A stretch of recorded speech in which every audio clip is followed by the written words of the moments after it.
Welcome to Bihar matters. आज हम बात करने वाले हैं एक बहुत ही क्रूशल टॉपिक पर। बिल्कुल, ये बहुत महत्वपूर्ण सत्र है। जी, तो ये BPSC current affairs master class का लेक्चर 2 है और आज का हमारा जो विषय है वो है बिहार की health, nutrition and public welfare schemes.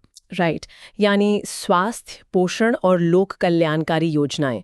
और जो भी विद्यार्थी इस समय इस मास्टर क्लास को अटेंड कर रहे हैं, चाहे वो बीपीएससी 2026 के लिए हो, बीएसएससी हो, एसआई हो या फिर टीचर एग्जाम्स हो, उन सभी के लिए ये डेटा बहुत निर्णायक होने वाला है। बिल्कुल निर्णायक होने वाला है। और एक बात मैं शुरुआत में ही स्पष्ट कर दूं, आज हम हवा में बातें नहीं करेंगे।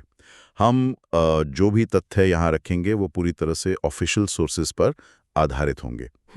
जैसे कि हमारा नेशनल फैमिली हेल्थ सर्वे यानी NFHS 5। जी, NFHS 5, इसके अलावा सैंपल रजिस्ट्रेशन सिस्टम जो SRS 2020 की रिपोर्ट है, और सबसे महत्वपूर्ण बिहार इकोनॉमिक सर्वे 2024-25। इन प्रामाणिक स्रोतों का ही हम आज विश्लेषण करेंगे। एग्जैक्टली तो विद्यार्थियों को ये समझना होगा कि ये केवल आंकड़े रटने की क्लास नहीं है। ये उन आंकड़ों के बीच के जो कॉजेलिटी है, जो कार्य कारण संबंध है, उसे डिकोड करने का सत्र है। सही कहा। तो चलिए बेसलाइन डेटा से ही इस विश्लेषण को शुरू करते हैं। अगर हम NFHS 5 को देखें तो बिहार का सेक्स रेशियो यानी लिंगानुपात 1090 है। 1090, जी। मतलब हर 1000 पुरुषों पर 1090 महिलाएं। अब पहली नजर में देखने पर तो ये बहुत ही शानदार आंकड़ा लगता है। ऐसा लगता है कि जेंडर इक्विटी में हमने बाजी मार ली है। राइट। लेकिन देखिए, मुझे यहाँ एक बहुत बड़ा विरोधाभास, एक पैराडॉक्स नजर आता है। अगर हमारा सेक्स रेशियो इतना सकारात्मक है तो दूसरी तरफ हमारा इन्फेंट मोर्टेलिटी रेट यानी IMR 47 प्रति हजार जीवित जन्म क्यों है? ये एक बहुत बड़ा सवाल है। डेमोग्राफिक प्रेशर को दिखा रहा है। देखिए, आपने बहुत ही विश्लेषणात्मक बिंदु उठाया है और मेंस परीक्षा के उत्तरों में विद्यार्थियों को यही एनालिसिस देना होता है। सेक्स रेशियो का 1090 होना निश्चित रूप से सामाजिक जागरूकता दिखाता है, लेकिन जो आपने TFR की बात की 3.0, जी 3.0, इसका सीधा सा अर्थ है कि एक महिला अपने जीवन काल में औसतन 3 बच्चों को जन्म दे रही है। ये राष्ट्रीय औसत से बहुत ज्यादा है। अब आप सोचिए, जब एक राज्य के पास स्वास्थ्य अवसंरचना सीमित है, अस्पताल और डॉक्टर सीमित है और वहां आबादी इस दर से बढ़ रही है, तो सिस्टम पर भारी दबाव पड़ेगा। बिल्कुल, इसे ही हम डेमोग्राफिक प्रेशर कहते हैं। जब एक वार्ड में क्षमता 10 बच्चों की है और वहां 30 नवजात शिशु भर्ती होते हैं, तो जो इंटेंसिव केयर मिलनी चाहिए वो नहीं मिल पाती। राइट, संसाधनों का बंटवारा हो जाता है। एग्जैक्टली। और यही कारण है कि उच्च TFR सीधे तौर पर उच्च IMR से जुड़ा है, जो हमारा 47 का आंकड़ा है। बच्चे जन्म तो ले रहे हैं, लेकिन इंफ्रास्ट्रक्चर पर दबाव के कारण सर्वाइव नहीं कर पा रहे हैं। छात्रों को अपने उत्तर में इस लिंक को कोट करना चाहिए। मतलब सिर्फ डेटा नहीं लिखना है, वो डेटा क्या कहानी कह रहा है वो लिखना है। बिल्कुल सही। अब जब हम इंफ्रास्ट्रक्चर की बात कर ही रहे हैं तो चलिए राज्य के हेल्थ इंफ्रास्ट्रक्चर पर थोड़ा और गहराई से बात करते हैं। हाँ। आज बिहार में 22 मेडिकल कॉलेज काम कर रहे हैं। जिसमें से 13 सरकारी हैं और 9 प्राइवेट हैं। जी, और 2765 से ज्यादा MBBS सीटें हमारे पास हैं। इसके अलावा PMSY के तहत स्थापित एम्स पटना भी है। राइट। और हमारे जो प्रमुख संस्थान हैं जैसे PMCH, NMCH, दरभंगा का DMCH या IGIMS, ये सभी मौजूद हैं। लेकिन फिर से वही सवाल, अगर हमारे पास ये सब हैं तो SRS का जो डेटा है कि मैटरनल मोर्टेलिटी रेशियो यानी MMR 118 प्रति लाख जीवित जन्म है। जी। तो ये इतना ज्यादा क्यों है? इंफ्रास्ट्रक्चर तो बन रहा है ना। देखिए, इंफ्रास्ट्रक्चर बन रहा है, लेकिन एक बहुत बड़ी चुनौती होती है कनेक्टिविटी की। सिर्फ बड़ी इमारतें खड़ी कर देना ही पर्याप्त नहीं है। एक दूर दराज के गांव की महिला के लिए रात के समय एम्स पटना या DMCH का क्या महत्व है, अगर वो वहां पहुंच ही ना सके? मतलब ट्रांसपोर्टेशन बॉटलनेक सबसे बड़ी समस्या थी। एग्जैक्टली। और यहीं पर गवर्नेंस का एक बहुत बड़ा इम्पैक्ट हमें देखने को मिलता है। जो हमारी 102 और 108 एम्बुलेंस सेवाएं हैं ना, जिन्हें हम एक तरह का लाइफलाइन ब्रिज कह सकते हैं। बिल्कुल, लाइफलाइन ब्रिज। देखिए, इन एम्बुलेंस सेवाओं ने रूरल कनेक्टिविटी और ट्रॉमा सपोर्ट में क्रांति ला दी है।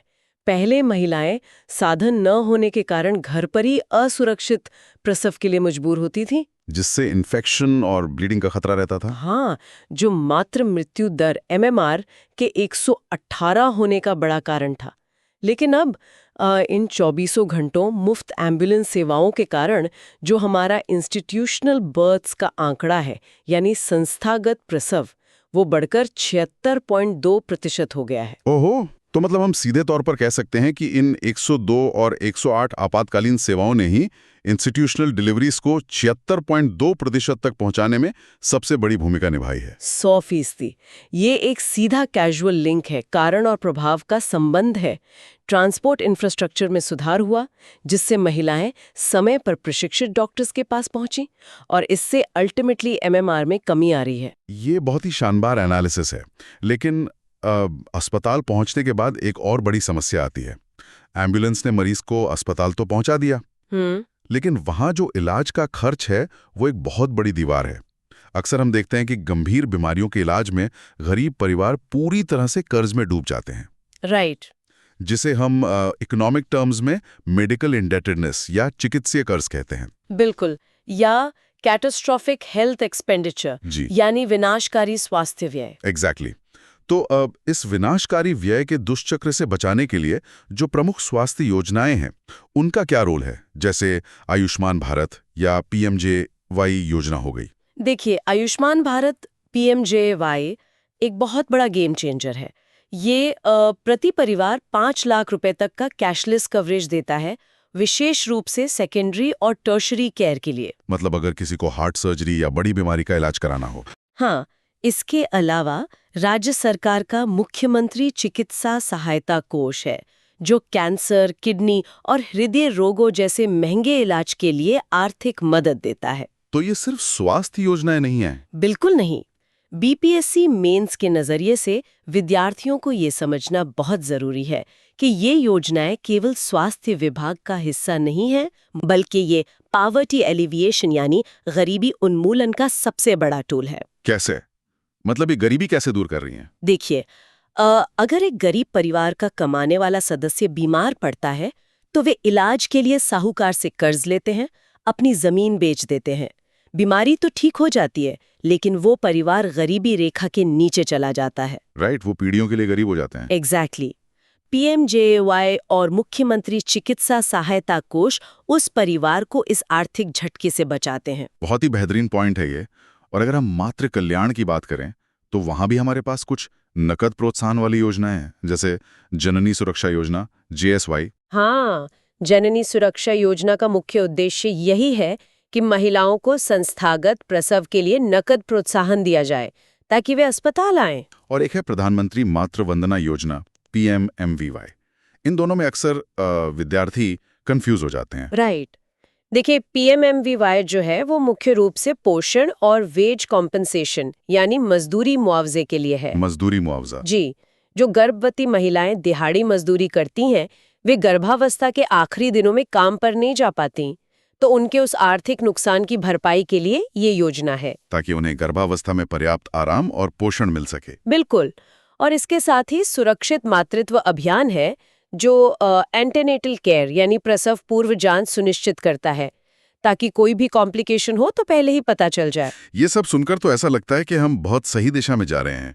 लेकिन अब मैं उस मुद्दे पर आना चाहता हूं जो बिहार के लिए एक बहुत बड़ा क्राइसिस है, बाल स्वास्थ्य, टीकाकरण और पोषण का संकट। ये बहुत क्रिटिकल एरिया है। डेटा फिर से एक बहुत बड़ा पैराडॉक्स पेश करता है। एक तरफ हमारे पास यूनिवर्सल इम्यूनाइजेशन प्रोग्राम UIP और मिशन इंद्रधनुष है जी, जिसका परफॉर्मेंस काफी अच्छा रहा है। बिल्कुल। टीकाकरण बढ़कर 83.9% हो गया है। लगभग 84% बच्चों को टीके लग रहे हैं। राइट। लेकिन दूसरी तरफ, और ये आंकड़ा दिल दहला देने वाला है, बिहार का पोषण प्रोफाइल देखिए। NFHS 5 के अनुसार 42.9% बच्चे स्टंटेड हैं, यानी अपनी उम्र के हिसाब से उनका कद छोटा है, नाटेपन के शिकार हैं। जी। 22.9% बच्चे वेस्टेड हैं, यानी उनका वजन उनकी लंबाई के हिसाब से बहुत कम है। 41.0% बच्चे अंडरवेट हैं। और एनीमिया की बात करें तो 63.5% महिलाएं और 69.4% बच्चे एनीमिक हैं। ये आंकड़े सच में बहुत खतरनाक है। तो सवाल ये है कि टीकाकरण में 83.9% की अच्छी प्रगति के बावजूद हम कुपोषण के इन खतरनाक आंकड़ों जैसे स्टंटिंग 42.9% इससे क्यों जूझ रहे हैं? इसके स्ट्रक्चरल कॉजेज यानी संरचनात्मक कारण क्या है? देखिए, ये विरोधाभास इसलिए है क्योंकि टीकाकरण एक लॉजिस्टिक चुनौती है। आपने वैक्सीन को कोल्ड चेन से गांव तक पहुंचाया और कैंप लगाकर बच्चों को टीका दे दिया। जी। ये एक वन टाइम इंटरवेंशन है। लेकिन कुपोषण? केवल भोजन की कमी नहीं है। कोई गोली या टीका कुपोषण को दूर नहीं कर सकता। कुपोषण एक पीढ़ी दर पीढ़ी चलने वाला दुष्चक्र है।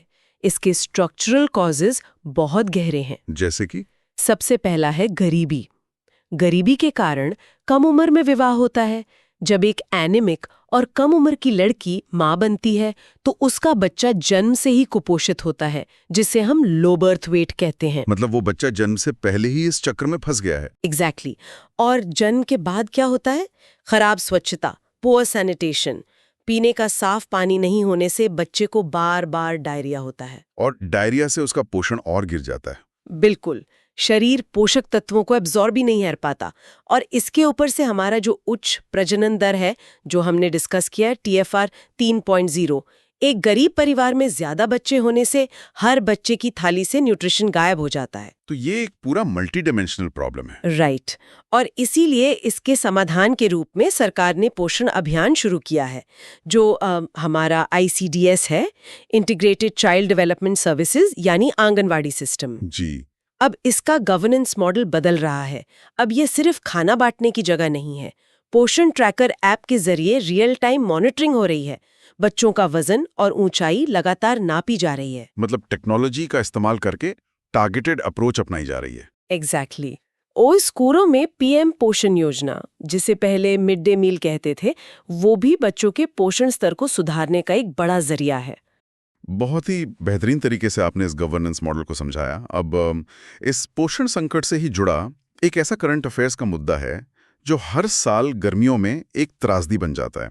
आप एक्यूट एन्सेफेलाइटिस सिंड्रोम की बात कर रहे हैं? बिल्कुल। मुजफ्फरपुर और उत्तरी बिहार के अन्य जिलों में AES, जिसे आम भाषा में हम चमकी बुखार कहते हैं। मेरा सीधा सवाल ये है कि क्या AES केवल एक मेडिकल बीमारी है, या ये हमारी पिछली चर्चा जो मालन्यूट्रिशन और हीट स्ट्रेस की हम बात कर रहे थे, उसका ही एक घातक परिणाम है? देखिए, विद्यार्थियों को ये बहुत स्पष्ट रूप से समझना होगा कि AES सिर्फ कोई वायरस या बैक्टीरिया का हमला नहीं है। ये कुपोषण और जलवायु का एक बहुत ही डेडली कॉम्बिनेशन है। ये कैसे काम करता है? मतलब कुपोषण का इससे क्या लिंक है? होता क्या है कि कुपोषित बच्चों के शरीर में ग्लाइकोजन यानी ऊर्जा का कोई रिजर्व नहीं होता। ओके। गर्मियों में जब उत्तरी बिहार में अत्यधिक हीट स्ट्रेस होता है और ये कुपोषित बच्चा अगर रात में बिना कुछ खाए सो जाए, जो कि गरीबी के कारण अक्सर होता है। बिल्कुल, तो उसके शरीर में ब्लड शुगर का स्तर बहुत खतरनाक रूप से गिर जाता है, जिसे हाइपोग्लाइसीमिया कहते हैं। और क्योंकि शरीर में ऊर्जा का कोई भंडार नहीं है, तो फैट ब्रेकडाउन होने लगता है, जिससे कुछ टॉक्सिन्स निकलते हैं जो सीधे बच्चे के दिमाग पर असर करते हैं। बाप रे! तो मतलब ये सीधे तौर पर गरीबी और कुपोषण की बीमारी है। बिल्कुल। और इसी वजह से सरकार की जो प्रतिक्रिया रही है वो बहुत टारगेटेड रही है। अब हर जगह पीडियाट्रिक ICU यानी PQ स्थापित किए जा रहे हैं और आंगनवाड़ियों के जरिए ये सुनिश्चित किया जा रहा है कि गर्मी के दिनों में कोई भी बच्चा रात को भूखा न सोए। लेकिन यहाँ एक और चैलेंज है। बीमारी होने पर सबसे पहले डॉक्टर की जरूरत होती है। राइट। और हम जानते हैं कि हमारे ग्रामीण क्षेत्रों में डॉक्टर पॉपुलेशन का एक बहुत बड़ा असंतुलन है। डॉक्टरों की भारी कमी है। तो इस कमी को कैसे पूरा किया जा रहा है? ये एक बहुत प्रैक्टिकल चुनौती है और इसीलिए डिजिटल हेल्थ पर इतना जोर दिया जा रहा है। इसका सबसे बड़ा उदाहरण है ई-संजीवनी। ये जो टेलीमेडिसिन सेवा है। एग्जैक्टली। ई-संजीवनी के माध्यम से हम उस भौगोलिक दूरी को खत्म कर रहे हैं। अब गांव के हेल्थ एंड वेलनेस सेंटर पर बैठा मरीज वहां मौजूद स्वास्थ्य कर्मी की मदद से शहर के बड़े विशेषज्ञ डॉक्टर से वीडियो कंसल्टेशन कर सकता है। मतलब डॉक्टर का गांव में होना जरूरी नहीं है, उनकी विशेषज्ञता गांव तक पहुंच रही है। बिल्कुल। और ये समावेशी शासन, इंक्लूसिव गवर्नेंस का एक बहुत बड़ा पिलर है। और जब हम इंक्लूसिव गवर्नेंस और सोशल सिक्योरिटी की बात करते हैं तो सिर्फ स्वास्थ्य ही नहीं बल्कि आर्थिक सुरक्षा भी आती है। जी बिल्कुल। एक कल्याणकारी राज्य यानी वेलफेयर स्टेट के रूप में जो हमारी पेंशन योजनाएं हैं, उनका जिक्र करना यहाँ बहुत जरूरी है। जैसे old age pension, window pension और डिसेबिलिटी पेंशन स्कीम्स। राइट। देखिए, जो वृद्ध हैं, जो विधवा महिलाएं हैं या जो दिव्यांग हैं, वे खुद बाजार में जाकर कमा नहीं सकते, उन्हें आर्थिक सुरक्षा देना राज्य की जिम्मेदारी है। और डायरेक्ट बेनिफिट ट्रांसफर डीबीटी के जरिए अब लीकेज भी कम हुआ है। एग्जैक्टली ये सुनिश्चित करता है कि समाज का सबसे कमजोर वर्ग भी अपनी बुनियादी स्वास्थ्य और पोषण की जरूरतें पूरी कर सके। बिल्कुल। तो इस पूरी चर्चा के बाद अब हम लेक्चर के सबसे अहम हिस्से पर आते हैं, elite BPSC mains analysis. Right, विद्यार्थियों को ये ध्यान से सुनना चाहिए। जी, हमने इस मास्टर क्लास में बहुत सारे सकारात्मक विकास देखे। हमारे पास 30-24 मेडिकल कॉलेजों का इंफ्रास्ट्रक्चर है, पीएमजे जैसी योजनाएं हैं, टेलीमेडिसिन, ई संजीवनी है। लेकिन दूसरी तरफ गंभीर चुनौतियां भी हैं। ग्रामीण इलाकों में डॉक्टरों की कमी और सबसे बड़ा कुपोषण का वो 43% वाला जिद्दी आंकड़ा। बिल्कुल। तो ऐसे में परीक्षार्थियों को अपने उत्तरों के निष्कर्ष में यानी वे फॉरवर्ड में किन सुधारों का सुझाव देना चाहिए? एक एलीट उत्तर कैसे लिखा जाए? देखिए, एक एलीट उत्तर के निष्कर्ष में सिर्फ समस्याएं नहीं होनी चाहिए, समाधान होने चाहिए। मैं छात्रों को एक चेकलिस्ट दे रही हूँ, इसे नोट कर लें। जी। पहला सुझाव होना चाहिए प्राइमरी हेल्थ केयर को मजबूत करना। हमें बीमारी होने से पहले ही उसे रोकना होगा। दूसरा, न्यूट्रिशन मैपिंग। हर जिले का पोषण स्तर अलग है, इसलिए जिलेवार डेटा के आधार पर टारगेटेड इंटरवेंशन होना चाहिए। मतलब one size fits all approach नहीं चलेगी। एग्जैक्टली। तीसरा, सबसे महत्वपूर्ण बिंदु, वुमेन फोकस्ड इंटरवेंशंस। जब तक महिलाओं की शिक्षा, उनके विवाह की उम्र और उनके पोषण में सुधार नहीं होगा, तब तक शिशु मृत्यु दर या कुपोषण कम नहीं होगा। और चौथा बिंदु? चौथा है टेक्नोलॉजी का उपयोग, AI based health monitoring systems. Artificial intelligence का इस्तेमाल करके हम कुपोषण या AES के हॉटस्पॉट्स की पहले ही पहचान कर सकते हैं। ये बहुत ही शानदार और स्ट्रक्चर्ड वे फॉरवर्ड है। विद्यार्थियों को आज के लेक्चर के इस डेटा को विशेषकर TFR 3.0, MMR 118 और स्टंटिंग के 42.9% के आंकड़ों को कड़ाई से रिवाइज करना है। बिल्कुल, ये डेटा आपके प्रीलिम्स और मेंस दोनों के लिए बहुत निर्णायक है। जो ऑफिशियल डेटा टेबल हमने डिस्कस किया है, उसका नियमित रिवीजन करें। जी, और BPSC current affairs master class की ये सीरीज अगले सत्र में भी जारी रहेगी।